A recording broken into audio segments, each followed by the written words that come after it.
ವಿಷಯ ನಿಮಗೆಲ್ಲ ಗೊತ್ತೇ ಇದೆ, ಸೌಜನ್ಯ ಪ್ರಕರಣ. ಈ ಪ್ರಕರಣ ಆಗಿದ್ದು ಅಕ್ಟೋಬರ್ 9, 2012. ಅಂದ್ರೆ ಇವತ್ತಿಗೆ ಆಲ್ಮೋಸ್ಟ್ 15 ವರ್ಷ ಆಗಿದೆ. 15 ವರ್ಷದ ಹಿಂದಿನ ಕೇಸು ಇವಾಗ ಏನಕ್ಕೆ ಸುದ್ದಿ ಆಗ್ತಾ ಇದೆ ಅಂದ್ರೆ, ಸಮೀರ್ MD ಅನ್ನೊಬ್ಬ ಯೂಟ್ಯೂಬರ್ ಸೊ ಈ ಪ್ರಕರಣದ ಬಗ್ಗೆ 40 ನಿಮಿಷದ ಒಂದು ಡೀಟೇಲ್ಡ್ ವಿಡಿಯೋನ ಅಪ್ಲೋಡ್ ಮಾಡಿದ್ದಾರೆ. ಒಂದು 4-5 ಡೇಸ್ ಬ್ಯಾಕ್ ಅಪ್ಲೋಡ್ ಮಾಡಿದ್ದಾರೆ.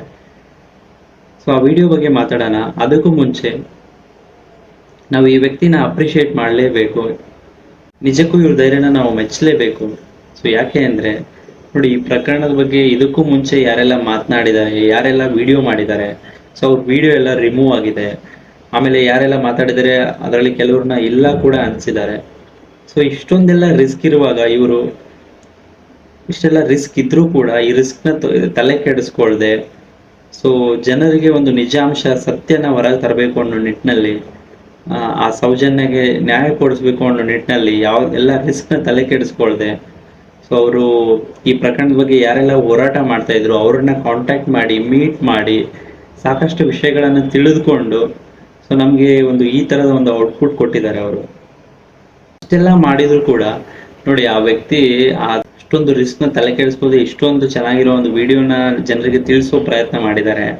ಆದರೆ ಜನ ಅವ್ರಿಗೆ ಏನಂತಾರೆ ಹೇಳಿ ನೋಡಿ, ನೀನೊಬ್ಬ ಮುಸ್ಲಿಮು, ಹಿಂದೂ ಬಗ್ಗೆ ಮಾತಾಡ್ತೀಯ, ಹಿಂದೂ ದೇವಸ್ಥಾನ ಬಗ್ಗೆ ಮಾತಾಡ್ತೀಯ, ಹಿಂದೂ ಹುಡುಗಿ ಬಗ್ಗೆ ಮಾತಾಡ್ತಿದೀಯಾ, ನೀನು ಕಂಟೆಂಟ್ಗೋಸ್ಕರ ಮಾಡ್ತಾ ಇದೀಯಾ, ಅಮೌಂಟ್ ತೊಗೊಂಡಿದೀಯಾ, ಸೊ ಇಷ್ಟೆಲ್ಲ ಮಾತಾಡ್ತಾ ಇದ್ದಾರೆ.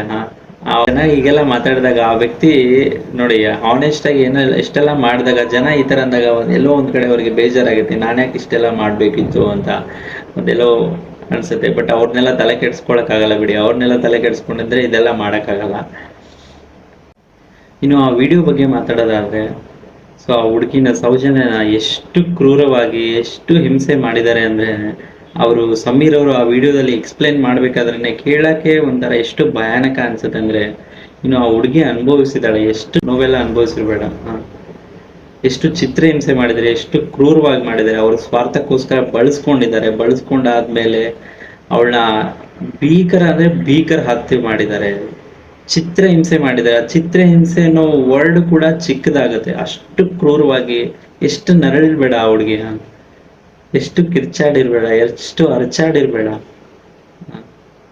ಅಷ್ಟಾದ್ರೂ ಅವ್ರಿಗೆ ಕನಿಕರ ಇಲ್ಲದೆ ಅವಳನ್ನ ಅಷ್ಟೊಂದು ಅದನ್ನ ಹೇಳಕ್ಕೂ ಹೋಗಲ್ಲ, ಅಷ್ಟು ಕೆಟ್ಟದಾಗಿ ಹತ್ಯೆ ಮಾಡಿದ್ದಾರೆ.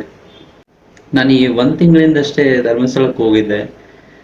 ಹೋಗಿ ಇಲ್ಲಿಂದ ರಾತ್ರಿ ಬಿಟ್ಟು ಅಲ್ಲಿ ಬೆಳಗ್ಗೆ ರೀಚ್ ಆದಾಗ, ಬೆಳಗ್ಗೆ ಬಸ್ಸಲ್ಲಿ ಹೋಗ್ತಿರ್ಬೇಕಾದ್ರೆ ಮಾರ್ನಿಂಗ್ ಬೆಳಕಾಗಿತ್ತು, ಅಲ್ಲಿ ವಿಂಡೋಲ್ಲಿ ನೋಡ್ತಾ ಇದ್ದೆ ಬಸ್ ಸ್ಟಾಪ್ ಆಗಲಿ, ಸೊ ಅಲ್ಲೆಲ್ಲ ಜನನೇ ಇರ್ತಿರ್ಲಿಲ್ಲ. ಸೊ ನನಗೆ ಅವಾಗ ಅನಿಸ್ತಾ ಇತ್ತು, ಇಲ್ಲೆಲ್ಲ ಮಹಿಳೆಯರು, ಹುಡುಗಿರು ಹೇಗೆ ಒಬ್ಬೊಬ್ಬರೇ ಓಡಾಡ್ತಾರೆ, ಹೆದರಿಕೆ ಆಗಲ್ವಾ, ಯಾಕಂದರೆ ಜನ ಇರಲ್ಲ. ಆಗೆಲ್ಲ ಆ ಥರ ಒಂದು ಥಾಟ್ ಬಂತು, ಅವಾಗ ಅನ್ನಿಸ್ತು ನನಗೆ. ಸೊ ಆ ಥರ ಇದ್ದಾಗ ಸೊ ಇದು ಕೂಡ ಹಂಗೆ ಆಗಿದೆ ನೋಡಿ, ಯಾಕಂದರೆ ಅಲ್ಲಿ ಜನನೇ ಇರಲ್ಲ. ಈ ಥರ ಅಪಹರಣ ಮಾಡೋಕ್ಕೆ, ಕಿಡ್ನ್ಯಾಪ್ ಮಾಡೋಕ್ಕೆ ಈಸಿನೇ, ಯಾಕಂದರೆ ಎಲ್ಲ ಕಾಡು ದಾರಿ, ಕಾಡು ಪ್ರದೇಶ, ಜನದಟ್ಟಣೆ ಇರಲ್ಲ. ಸೊ ಈ ಥರ ಇದ್ದಾಗ ಅಲ್ಲಿ ಯಾರನ್ನ ಹೇಳ್ಕೊಂಡು ಹೋಗಿ ಏನು ಕಿರ್ಚಾಡಿದ್ರು, ಏನು ಮಾಡಿದ್ರು ಏನೂ ಗೊತ್ತಾಗೋದಿಲ್ಲ. ಸೊ ಅವ್ರಿಗೆ ಒಂದು ಒಳ್ಳೆ ಜಾಗ ಅನ್ನಂಗೆ ಆಗ್ಬಿಟ್ಟಿದೆ. ಈ ಥರ ಅಪಹರಣ ಮಾಡೋರಿಗೆ, ಇಂಥ ಕೃತ್ಯ ಮಾಡೋರಿಗೆ ಹೇಳಿ ಮಾಡಿಸಿದ ಜಾಗ ಥರ ಆಗ್ಬಿಟ್ಟಿದೆ. ಇನ್ನು ಪ್ರಕರಣದಲ್ಲಿ ಸಂತೋಷ್ ರಾವ್ ಒಬ್ಬ ಅಮಾಯಕ ಮೆಂಟಲ್ ಇಲ್ನೆಸ್ ಇರುವಂಥ ವ್ಯಕ್ತಿನ ಫಿಟ್ ಮಾಡಿ ಅವನಿಗೂ ಕೂಡ ಸಾಕಷ್ಟು ಚಿತ್ರ ಹಿಂಸೆ ಮಾಡಿ ಜೈಲ ಸೆರೆವಾಸ ಅನುಭವಿಸಿ, ಪಾಪ ಅವನಿಗೆ ಇದಕ್ಕೂ ಸಂಬಂಧನೇ ಇಲ್ಲ ಅಂತ ವ್ಯಕ್ತಿನ ಇಷ್ಟು ಅವನಿಗೂ ಕೂಡ ಚಿತ್ರ ಹಿಂಸೆ ಮಾಡಿ ನೀನೇ ಮಾಡಿದಿ ಅಂತ ಒಪ್ಪು ಅಂತ ಟಾರ್ಚರ್ ಮಾಡಿ. ಇನ್ನು ಈ ಸೌಜನ್ಯ ಪ್ರಕರಣ ಒಂದೇ ಅಲ್ಲ, ಆ ವಿಡಿಯೋ ನಾವು ನೋಡ್ದಂಗೆ ಇನ್ನೂ 3-4 ಪ್ರಕರಣಗಳು ಆಗಿದೆ. ಎಲ್ಲರನ್ನೂ ಮಹಿಳೆಯರನ್ನ ರೇಪ್ ಮಾಡೋದು, ಸಾಯಿಸೋದು, ದುಡ್ಡಿಗೆ ಮತ್ತೊಂದಕ್ಕೆ ಬರೀ ಇದೆ. ಅವ್ರದ್ದೇ ಆಡಿದ್ದೆ ಆಟ, ಅವ್ರಿಗೆ ಏನು ಮಾಡಬೇಕು ಅದನ್ನು ಮಾಡಿದ್ದಾರೆ. ಅವ್ರಿಗೆ ಓಕೆ ನಾವು ಇವ್ರನ್ನ ಮಾಡಿಸ್ಬೇಕು, ಯಾರು ಅಡ್ಡ ಬಂದಿದ್ದಾರೆ ಅವ್ರು ಎಲ್ಲ ಕಡೆ ಅವ್ರು ಏನು ಅನ್ಕೊಂಡಿದ್ದಾರೆ ಅದನ್ನು ಮಾಡಬೇಕು. ಯಾರಾದರೂ ಅಡ್ಡ ಬಂದ ಫಿನಿಶ್. ಬರೀ 4 ಪ್ರಕರಣಗಳಷ್ಟೇ ಅಲ್ಲ, ಆ ಊರವರು ಹೇಳೋ ಪ್ರಕಾರ ಇನ್ನೂ ಸಾಕಷ್ಟು ಪ್ರಕರಣಗಳು ಇವೆ, ಲೆಕ್ಕ ಇಲ್ಲದಷ್ಟು. ಈ ಸಮೀರ್ ಅವ್ರ ವಿಡಿಯೋ ಹೆಂಗಾಗಿದೆ ಅಂದರೆ, ಈಗ ನಾವು ಒಂದು ಮೂವಿಲೆಲ್ಲ ನೋಡ್ತಿರ್ತೀವಿ, ಯಾರೋ ಹೀರೋ ಪೊಲೀಸ್ ಆಫೀಸರ್ ಇರಬೇಕಾದ್ರೆ ಯಾವುದೋ ಒಂದು ಕೇಸ್ ಆಗಿರುತ್ತೆ, ಅದನ್ನ ಮುಚ್ಚಾಕ್ಬಿಟ್ಟಿರ್ತಾರೆ. ಹೀರೋನ ಸ್ಪೆಷಲ್ ಆಫೀಸರ್ ಆಗಿ ಮತ್ತೆ ಅಪಾಯಿಂಟ್ ಮಾಡಿರ್ತಾರೆ, ರೀಇನ್ವೆಸ್ಟಿಗೇಟ್ ಮಾಡ್ತಾರೆ. ಆ ಪೊಲೀಸ್ ಬಂದು ಮತ್ತೆ ಆ ಪ್ರಕರಣ ಸ್ಟಾರ್ಟ್ ಮಾಡಿ ಇನ್ವೆಸ್ಟಿಗೇಷನ್ ಮಾಡ್ತಾರಲ್ಲ, ಅದೇ ತರ ಇಲ್ಲೂ ಕೂಡ ಅನ್ಸುತ್ತೆ. ಸೊ 15 ವರ್ಷ ಆಗಿದೆ. ಸಮೀರ್ ಅನ್ನೋರು ಇವರು ಇವಾಗೆಲ್ಲ ರಿಸರ್ಚ್ ಮಾಡಿ ಇವ್ರು ಯಾವ ತರ ವಿಡಿಯೋ ಮಾಡಿದ್ದಾರೆ ಅಂದ್ರೆ, ಇವರೇ CID ಪೊಲೀಸ್ ಆಫೀಸರ್ ಏನ್ ಆ ಇನ್ವೆಸ್ಟಿಗೇಷನ್ ಮಾಡ್ತಾರೆ, ಇವರು ಕೂಡ ಅದೇ ತರ ಇವ್ರನ್ನೇ ಇನ್ವೆಸ್ಟಿಗೇಷನ್ ಮಾಡಕ್ಕೆ ಕರ್ಸಿದಂಗಿದೆ. ಸೊ ಇವರು ಆ ಮಾಡಿರೋ ಒಂದು ವಿಡಿಯೋಲಿ ನಮ್ಗೆ ಅನ್ಸುತ್ತೆ, ಸೊ ಇವರನ್ನೇ ಇನ್ವೆಸ್ಟಿಗೇಷನ್ ಮಾಡಿರೋಗೆ ಕರ್ಸಿರೋ ತರ ಅನ್ಸುತ್ತೆ. ಸೊ ಅಷ್ಟು ಡೀಟೇಲ್ ಆಗಿ ಮಾಡಿದ್ದಾರೆ. ಎಲ್ಲರನ್ನೂ ಅವ್ರನ್ನ ಅಪ್ರೋಚ್ ಮಾಡಿ, ಹೋರಾಟಗಾರನ ಅಪ್ರೋಚ್ ಮಾಡಿ, ಯಾರೆಲ್ಲ ಈ ಕೇಸ್ ಬಗ್ಗೆ ಹೋರಾಟ ಮಾಡ್ತಾ ಇದ್ದಾರೆ ಎಲ್ಲರನ್ನೂ ಕಾಂಟ್ಯಾಕ್ಟ್ ಮಾಡಿ ಸಾಕಷ್ಟು ವಿಷಯಗಳನ್ನ ಕಲೆಕ್ಟ್ ಮಾಡಿ ಸೊ ಆ ತರ ಅನ್ಸುತ್ತೆ. ಇನ್ನು ಈ ಗಿರೀಶ್ ಮುಟ್ಟಣ್ಣವರೊಬ್ರು ಎಕ್ಸ್ ಪೊಲೀಸ್ ಆಫೀಸರ್, ಮತ್ತೆ ಮಹೇಶ್ ಅನ್ನೋರು ಮೊದಲಿಂದನೂ ಹೋರಾಟ ಮಾಡ್ತಾನೆ ಬಂದಿದ್ದಾರೆ. ಸೌಜನ್ಯಗೆ ನ್ಯಾಯ ಕೊಡಿಸ್ಬೇಕು ಅಂತ ಅವಾಗಿಂದನೂ ಇವತ್ತಿನವರೆಗೂ ಹೋರಾಟ ಮಾಡ್ತಾನೆ ಇದ್ದಾರೆ.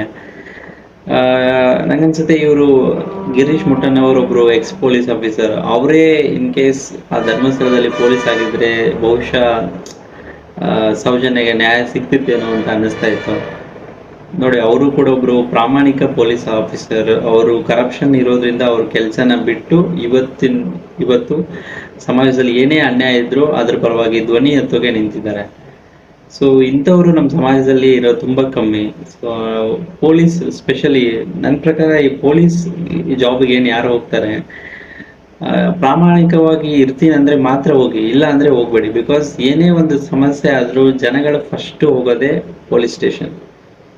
ಆಮೇಲೆ ನಾವಿಲ್ಲಿ ದೇವಸ್ಥಾನ ಬಗ್ಗೆ ಏನು ತಪ್ಪಾಗಿ ಹೇಳ್ತಾ ಇಲ್ಲ. ದೇವಸ್ಥಾನಕ್ಕೆ ಹೋಗಿ ದೇವ್ರನ್ನ ನಂಬಿ, ಆದ್ರೆ ದೇವ್ರ ಹೆಸರಲ್ಲಿ ಇದ್ದ ತರ ದಂಧೆ ಮಾಡೋರ್ನ, ಇಂಥ ಕೃತ್ಯಗಳನ್ನು ಮಾಡೋರ್ನ ನಂಬೇಡಿ. ಆಮೇಲೆ ಸಮೀರ್ ಅವರು ಇಷ್ಟೊಂದು ರಿಸ್ಕ್ ತಗೊಂಡು ಇಂಥ ಒಂದು ವಿಡಿಯೋ ಮಾಡಿದ್ದಾರೆ. ಇದನ್ನ ಅಪ್ರಿಶಿಯೇಟ್ ಮಾಡೋದ್ ಬಿಟ್ಟು ಕೆಲವ್ರು ಏನ್ ಮಾಡ್ತಾರೆ, ಅವ್ರ ಮನೆ ಅಡ್ರೆಸ್ನ ಲೀಕ್ ಮಾಡಿದ್ದಾರೆ, ಅವ್ರ ಫೋನ್ ನಂಬರ್ನ ಲೀಕ್ ಮಾಡಿದ್ದಾರೆ. ಇದರಿಂದ ಅವ್ರಿಗೆ ಸಾಕಷ್ಟು ಜೀವ ಬೆದರಿಕೆಗಳು ಬರ್ತಾ ಇದೆ. ಸೊ ಅವರೇ ಹೇಳಿದ್ದಾರೆ, ನನಗೆ ಯಾವ ಟೈಮಲ್ಲಿ ಏನಾಗುತ್ತೆ ಅಂತ ಗೊತ್ತಿಲ್ಲ. ಸೊ ಸಾಧ್ಯವಾದಷ್ಟು ಈ ವಿಡಿಯೋನ ಶೇರ್ ಮಾಡಿ, ಈ ವಿಷಯದ ಬಗ್ಗೆ ಮಾತಾಡಿ, ಧ್ವನಿ ಎತ್ತಿ ಅಂತ ಎಲ್ಲ ಕಂಟೆಂಟ್ ಕ್ರಿಯೇಟರ್ಸ್ ಅವತ್ತು ಕೇಳ್ಕೊಂಡಿದ್ದಾರೆ. ಅಲ್ಲ, ಅವ್ರ ಫೋನ್ ನಂಬರು, ಅವ್ರ ಮನೆ ಅಡ್ರೆಸ್ಸು, ಸೊ ಯಾರಿಗೆ ಗೊತ್ತಿರುತ್ತೆ ಹೇಳಿ? ಅವ್ರಿಗೆ ಗೊತ್ತಿರೋರ ಹತ್ರನೇ ಇರುತ್ತೆ ಅಲ್ವಾ. ಈ ಫೋನ್ ನಂಬರ್ ಆಗ್ಲಿ ಅವ್ರಿಗೆ ಗೊತ್ತಿರೋರ ಹತ್ರ ಇರುತ್ತೆ. ನೋಡಿ, ಅವ್ರಿಗೆ ಗೊತ್ತಿರೋರೇ ಅವ್ರಿಗೆ ಹಂಗೆ ಮಾಡಿದೆ ಅಂದ್ರೆ, ನಮಗೆ ಗೊತ್ತಿರೋರೇ ನಮಗೆ ಹಿಂಗೆ ಮಾಡೋದು. ಫೈನಲ್ ಆಗಿ ಏನ್ ಹೇಳೋದು ಅಂದ್ರೆ, ಸಮೀರ್ ಅವ್ರಿಗೆ ನಾವು ಎಲ್ಲ ರೀತಿ ಸಪೋರ್ಟ್ ಮಾಡಬೇಕು. ಸೊ ಅಂದಾಗಲೇ ಈ ತರದ ಎಷ್ಟೋ ನಿಜಾಂಶಗಳು ಹೊರ ಬರ್ತವೆ. ಸೊ ಇಲ್ಲ ಅಂದ್ರೆ ಅಲ್ಲೇ ಮುಚ್ಚಿ ಹೋಗ್ಬಿಡ್ತವೆ. ಸೊ ನಮ್ಮ ಕಡೆಯಿಂದ ಅಟ್ಲೀಸ್ಟ್ ಇಂಥ ವಿಡಿಯೋ ಮಾಡಕ್ ಆಗ್ಲಿಲ್ಲ ಅಂದ್ರೆ, ಅಟ್ಲೀಸ್ಟ್ ಇಂಥ ಮಾಡೋರ್ಗೆ, ವಿಡಿಯೋ ಮಾಡಿದವ್ರಿಗಾದ್ರೂ ನಾವು ಸಪೋರ್ಟ್ ಆದ್ರೂ ತೋರಿಸ್ಬೇಕು ಅಲ್ವಾ. ಸೊ ಸಾಧ್ಯವಾದಷ್ಟು ಈ ವಿಡಿಯೋನ ಯಾರೆಲ್ಲ ನೋಡಿಲ್ಲ, ಈಗಲೇ ಹೋಗಿ ನೋಡಿ, ಶೇರ್ ಮಾಡಿ, ಜನರಿಗೆ ನಿಜಾಂಶ ಅರ್ಥ ಆಗ್ಲಿ. ದೇವರನ್ನ ನಂಬಿ, ಸೊ ದೇವರ ಹೆಸರಲ್ಲಿ ಈ ತರದವ್ರನ್ನ ನಂಬೇಡಿ. ನಾವೆಲ್ಲ ಸಮೀರ್ ಪರ ನಿಂತು ಸೌಜನ್ಯಗೆ ನ್ಯಾಯ ಕೊಡಿಸೋದ್ರಲ್ಲಿ ಹೋರಾಡೋಣ, ಅವ್ರ ಸಪೋರ್ಟಿವ್ ಆಗಿ ನಿಂತ್ಕೊಳ್ಳೋಣ. ಸೊ ಎಷ್ಟೇ ಲೇಟ್ ಆದ್ರೂ ಪರವಾಗಿಲ್ಲ, ಆ ತಪ್ಪಿತಸ್ಥರಿಗೆ ಶಿಕ್ಷೆ ಆಗ್ಲೇಬೇಕು, ಸೌಜನ್ಯಗೆ ನ್ಯಾಯ ಸಿಗ್ಲೇಬೇಕು.